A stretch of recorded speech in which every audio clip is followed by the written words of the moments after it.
poeti ynë kombëtar Naim Frashëri flet për qiriun që tretet vetë për të bërë dritë.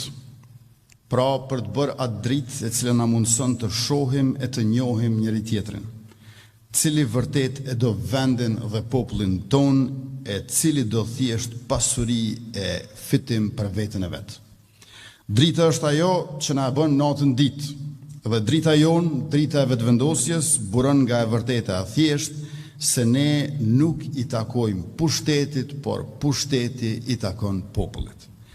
Shpesh na akuzojnë se jemi teorik, por shifrat e shtetit janë poezia më kokëfort e realitetit tonë. Ja një shifër e këtill.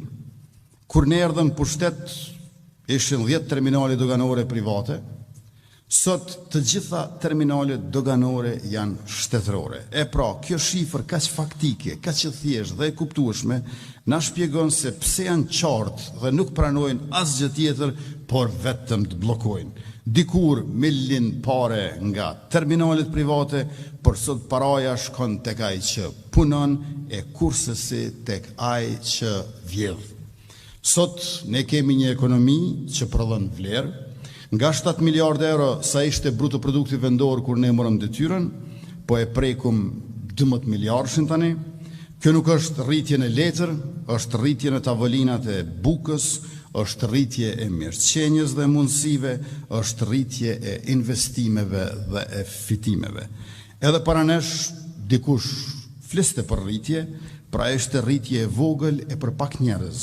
Ne e bëm rritje për të gjithë, mesatarisht 6% bruto produktit vendor çdo vit, e si vjet gjithashtu do ta kemi rreth 4% sikurse në vitin e kaluar.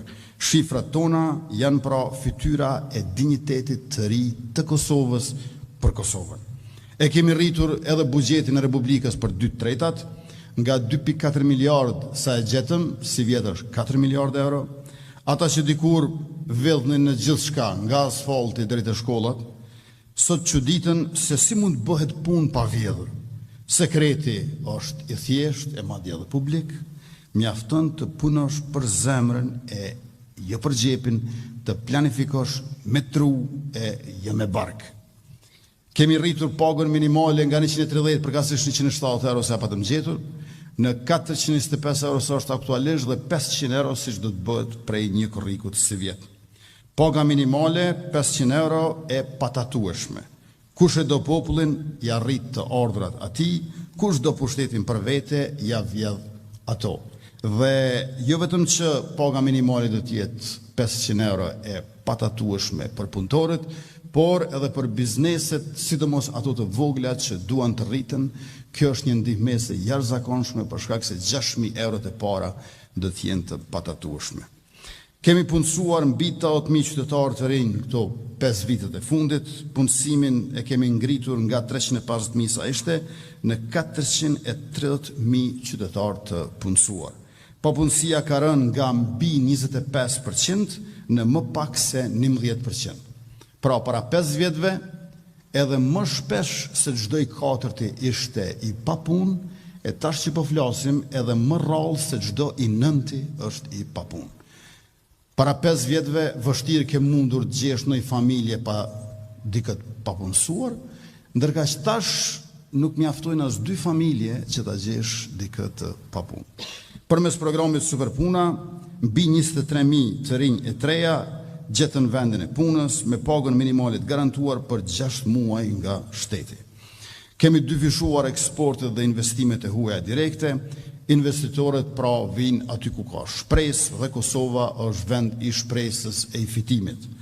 Në gazetat amerikane e evropiane këto javët e fundit po shkruhet për sukses të Kosovës në punësimin e rinor, sidomos për sektorin e teknologjisë, informacionit dhe komunikimit.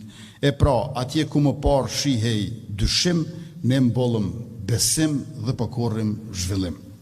Për herë të parë në historinë e Kosovës kemi ofruar shtesa universale për mbi 400.000 fëmijë dhe rreth 80.000 nëna lehona. Së fundmi shtesat për fëmijë edhe u rritën dhe nuk u morëm para taksave për t'u dhënë pushtetarëve siç është bërë në kaluarën, por u shpërndam ato fëmijëve e nënave e gjithë popullit të Kosovës, sepse këta fëmijë janë e ardhmja ashtu sikurse edhe familjet e tyre që janë e sotmja e ekonomisë dhe zhvillimit tonë. Pensionet i rriten për të gjitha kategoritë pa dallim dhe për 4 vjet 6 pensionet 13 janë marrë nga të moshuarit e dashur tonë. Paga në sektorin publik i rritën 3 herë brenda mandatit, arsimin e bën falas në gjitha nivelet bachelor e master, sepse mendja e ndritur e rinjëson është pasuria më e madhe e Republikës. Investimi në dije është investimi më strategjik dhe ne këtë e bëm pa kursim. Në shëndetësi, buxhetin e barnave esenciale e gjetëm 24 milion euro, e trefishuam e tani e kemi mbi 100 milion euro. Nga klinika pas klinike, kaluam te spital pas spitali në renovim, diku edhe rindërtim, por gjithsesi gjithandej modernizim. Do të ndërtojmë poliklinika specialistike në Drenas, Sharr, Viti, Rahovec e Leposavic dhe ajo që e kemi ndërtuar në Podujev është shembulli se si do të duket edhe në këto komunat që e përmenda poliklinika e re në shërbim të qytetarëve. E po ashtu edhe poliklinika të tjera stomatologjike onën bon vendit, sepse shëndeti nuk është privilegj, por e drejtë themelore dhe ne po e kthejmë atë në realitet të përditshëm të përvojës së jetesës qytetarëve tonë. Në bujqësi, 120.000 fermer kanë marrë mbi 300 milion euro grante dhe subvencione dhe sipërfaqja e punueshme e tokës është rritur për 50%. Rreth 80.000 hektarë që kanë qenë të punuara më herët, tash janë rreth 120.000 hektarë. Fermeri ynë tani e sheh tokën jo si barë, por si mundësi. E kemi subvencionuar aksizën e naftës dhe po krijojmë skemën e sigurimit bujqësor nga fatkeqësitë natyrore, sepse fshati i fortë është themeli i shtetit dhe përparimi i kombit. Sepse kemi besuar në një parim të panjohur për opozitën në Kosovë. Pasuria rrjedh nga mosvjedhja. Pra që të pasurohet shteti, duhet të mos vidhet qytetari dhe pikërisht këtë gjë e kemi bërë ne me kaq shumë sukses e do të vazhdojmë edhe për shumë vite në vijim. Në siguri, Kosova nuk është më e pambrojtur sikurse dikur, buxhetin e ushtrisë e trefishuam, blerjet për armatim e municion u 100 fishuan. Kemi dyfishuar numrin e ushtarëve, me 2271 regrut të rinj për forcën e sigurisë Kosovës, kemi ngritur moshën e regrutimit nga 23 deri në 25 vjeç dhe kemi hequr tavanin prej 5.000 pjesëtarësh. Në mandatin e ardhshëm do të ndajmë mbi 1 miliard euro për forcën e sigurisë së Kosovës. Dikur ju e dini që na kërcënonin bondat, sot rendi dhe ligji janë në duart e sigurta të policisë e të ushtrisë sonë. Në veriun e Republikës sonë, rendi dhe ligji nuk janë mysafir të rrallë, po janë zot shtëpie. Nuk ka më të ashtu quajtura mbrojtje civile e brigadat të veriut, ka polici të Kosovës. Ata mund të bëjnë, qysh po bëjnë, postime nga kraleva e servis dhe vërtet është për të ardhur këtë që fqinji ynë verior i mbron, i strehon dhe i financon këta terroristë, ndër të cilët spikat Milan Radojčić, krye kriminali i sulmit terrorist në Banjsk. Sidoqoftë, me apo pa mbrojtjen e Serbisë, ata në Kosovë janë arrestuar e asgjësuar. Në Banjsk, policia e Kosovës sekuestroi nga terroristët 165 armë dhe sistem armësh, si dhe 63.083 municione, ku përfshihen granata, mina, eksploziv dhe predha.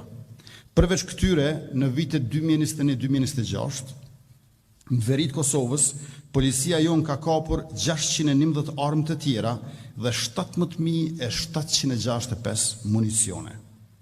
Pra, po ti mbledhësh këto, del se arsenalet e kapura kanë qenë të mjaftueshme për shumë qindra terroristë që do të kishin armatim dhe municione të bollshme për të bërë trazira e destabilitet në Kosovë. Ne mund të themi, bazuar në këto shifra, se përgjatë qeverisjes sonë të mirë, institucionet e rendit publik në vendin tonë kanë parandaluar një luftë të re, të cilën e kanë planifikuar dhe e kanë synuar ata që e urrejnë forcimin e Kosovës, ata që haptazi angazhohen me çdo mjet kundër stabilitetit, sigurisë e paqes në Kosovë, kundër qeverisë së Kosovës, kundër votuesit të Kosovës, i cili vazhdimisht po tregon që dëshiron qeverisjen e vetëvendosjes.